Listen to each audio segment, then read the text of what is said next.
let it be known that I am not earning out of this post. But if you want to work directly for a company, hindi siya client ha, company siya, malaki. And it's not a VA agency, it's straight to the mismong company in the US.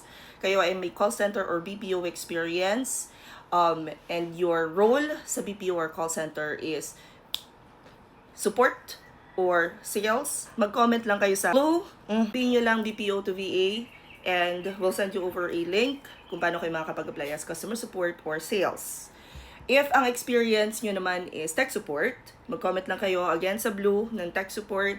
We'll send you a different link. This is for a different client naman. Kung kayo naman ang experience ninyo ay medical scribe, mag-comment kayo ng scribe. Kung ang experience nyo naman is sa insurance, mas mabagal to, but pwede na rin kayo mag-comment ng insurance. Again, not earning anything out of these referrals, no affiliates with these companies. I am promoting them because number one, we've had great feedback about these companies, or the person that's posting it already vouched for the company. And then number two is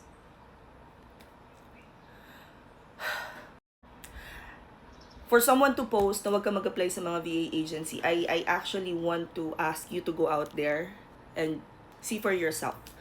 Because I've had the opportunity to meet with people na sa isang barangay ay meron lang silang isang spot sa mismong barangay hall na may signal. Pero they're willing to learn. You know why?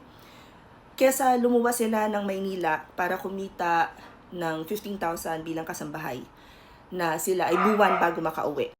I also personally know somebody who would have to travel 6 hours Monday ng madaling araw, putting himself at risk. Iiwan niya yung mag-iina niya para lang kumita ng 550 per day. Uuwi siya ng Sabado, maghapon lang ng Linggo niya nakakasama yung mag-ina niya, balik na ulit ng Lunes.